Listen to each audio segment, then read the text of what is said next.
नमस्कार साथियों, एक बार फिर आपके अपने मनपसंद मिठास की कहानियाँ यूट्यूब चैनल में आपका हार्दिक स्वागत है। साथियों, आज मैं आपको माता सबरी की कथा सुनाऊंगा।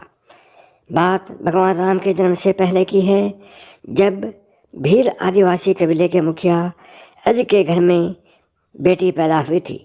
उसका एक नाम श्रमणा और दूसरा नाम सबरी रखा गया। सबरी की माँ इंदुमती उसे बहुत प्यार करती थी। बचपन से ही सबरी पशु पक्षियों की भाषा समझकर उनसे बात करती और जब सबरी की माँ उसे देखती तो कुछ समझ नहीं पाती थी। कुछ समय बाद एक पंडित ने सबरी के परिवार को बताया कि वो आगे चलकर सन्यासी बन सकती है। इस बात का पता चलते ही सबरी के पिता ने उसका रिश्ता तय कर दिया। जैसे ही शादी का दिन नज़दीक आया, सबरी के घर वालों ने खूब सारी बकरियां और अन्य जानवर घर के पास लाकर बांध दिए। एक दिन सबरी का माँ जब उसके बाल बना रही थी तो उसने माँ से पूछा, इतने सारे जानवर हमारे घर क्यों लाए गए हैं? माँ ने जवाब दिया, बेटी, तुम्हारा विवाह होने वाला है, इसलिए हम लोगों ने इनका इंतज़ाम बलि के लिए किया है। तुम्हारी शादी के दिन ही बलि प्रथा होगी और फिर उनसे स्वादिष्ट भोजन बनाकर सबको परोसा जाएगा। यह सब सुनकर सबरी दुखी हो गई। काफ़ी देर तक सबरी ने उन जानवरों को आज़ाद करने के बारे में सोचा। सोचते सोचते सबरी के मन में हुआ कि अगर जानवर यहाँ नहीं रहेंगे तो इनकी बलि रुक सकती है। ऐसा नहीं हुआ तो मेरे घर से कहीं चले जाने पर ही यह बलि रुकेगी। जब मैं ही नहीं रहूँगी तब न विवाह होगा और न ही बलि प्रथा। इससे मासूम जानवर बच जाएंगे। इसी सोच के साथ जानवरों को रखी गई जगह पर सबरी पहुँची। उसने सोचा कि उन्हें खोल देती हूँ, लेकिन वो ऐसा नहीं कर पाई। उसके बाद सबरी जंगल की तरफ भागने लगी। भागते भागते सबरी ऋषिमुख पर्वत पर पहुँच गई। वहाँ करीब 10,000 ऋषि रहा करते थे। सबरी को लगा कि वो इसी जंगल में किसी तरह ऋषि मुनियों की सेवा करके अपना जीवन जी लेगी। वो चुपचाप उसी जंगल में एक हिस्से में किसी तरह से रहने लगी। सबरी रोजाना ऋषि मुनियों की झोपड़ी के आगे झाड़ू लगाती और हवन के लिए लकड़ियाँ भी ला कर रख देती। ऋषि मुनियों को समझ नहीं आ रहा था कि जंगल में उनका काम अपने आप कैसे हो रहे हैं। एक दिन सबरी को किसी ऋषि ने देख लिया। उसे देखते ही उसका परिचय पूछा। जैसे ही सबरी ने बताया कि वो भील आदिवासी परिवार से संबंध रखती हैं, तो उसे ऋषियों ने खूब डांट लगाई। सबरी को इस बात का बिल्कुल भी पता नहीं था कि उसकी जाति छोटी है और उसे ऋषियों द्वारा जाति की बजाय अपमान सहन करना पड़ेगा।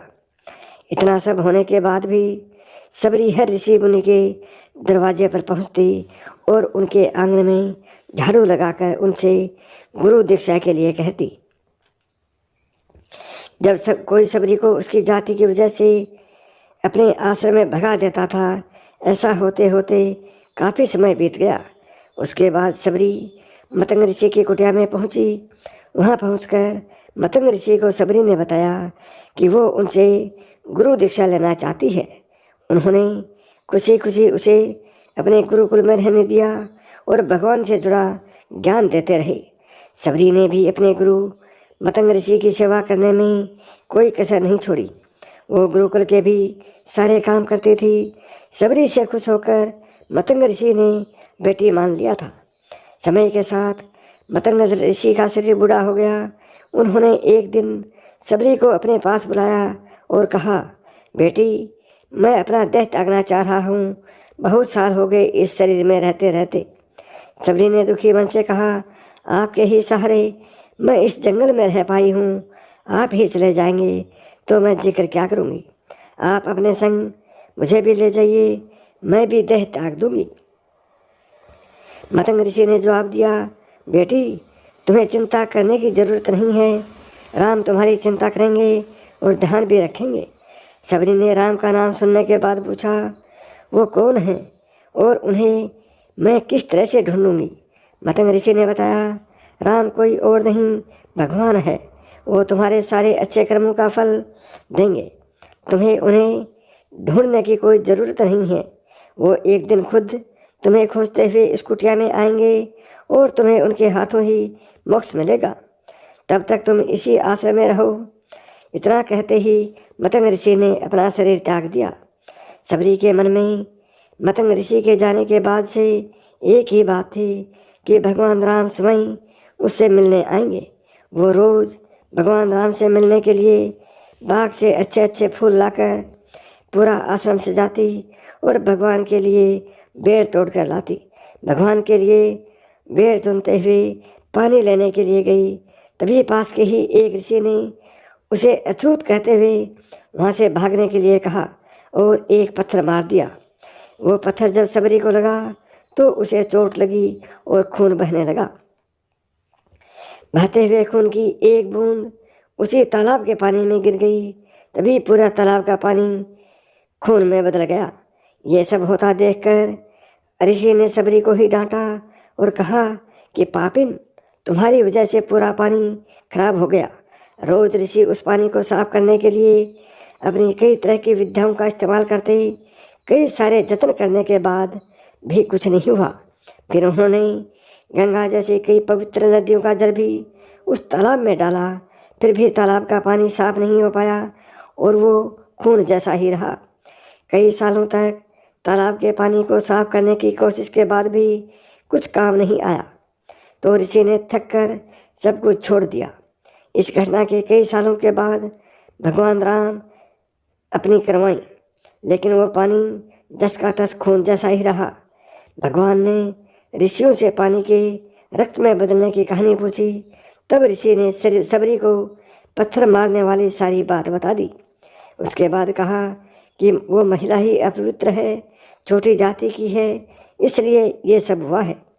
उसी वक्त भगवान राम ने कहा, ये सब आप लोगों के खराब वचनों से हुआ है। सबरी को इसी तरह के शब्द बोलकर आप लोगों ने उसे नहीं बल्कि मेरे दिल को घायल किया है। इसी घायल दिल के रक्त का प्रतीक यह तालाब का लाल पानी है। आगे भगवान राम बोले, कहाँ है वो माई, मैं उनसे मिलना चाहता हूँ। तब तक सबरी उसी तालाब के पास पहुँच जाती है।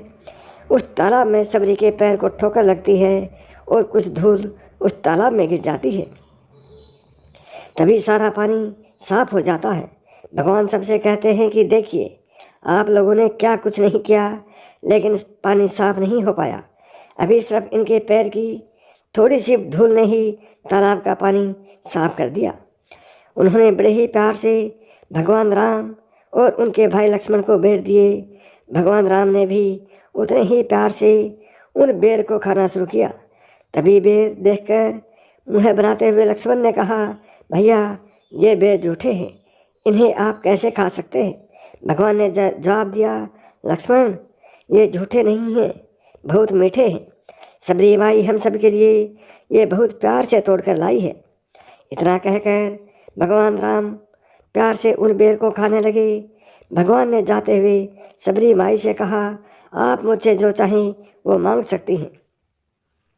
सबरी ने कहा, मतंग ऋषि के कहने पर मैं आज तक सिर्फ आपके दर्शन के लिए जी रही थी और सबरी को भगवान के दर्शन भी हुए। तभी से भगवान राम को सबरी के राम भी कहा जाने लगा। कहानी से सीख मिलती है, सच्ची श्रद्धा हो तो भगवान के दर्शन जरूर होते हैं। साथियों, ये कहानी आपको कैसे लगी कमेंट बॉक्स में कमेंट करके बताएं। और अभी तक आपने मिठास की कहानियाँ यूट्यूब चैनल को सब्सक्राइब नहीं किया है तो अभी सब्सक्राइब करें। अगली और बेहतरीन कहानी के साथ फिर मिलते हैं। तब तक नमस्कार दोस्तों, प्रणाम।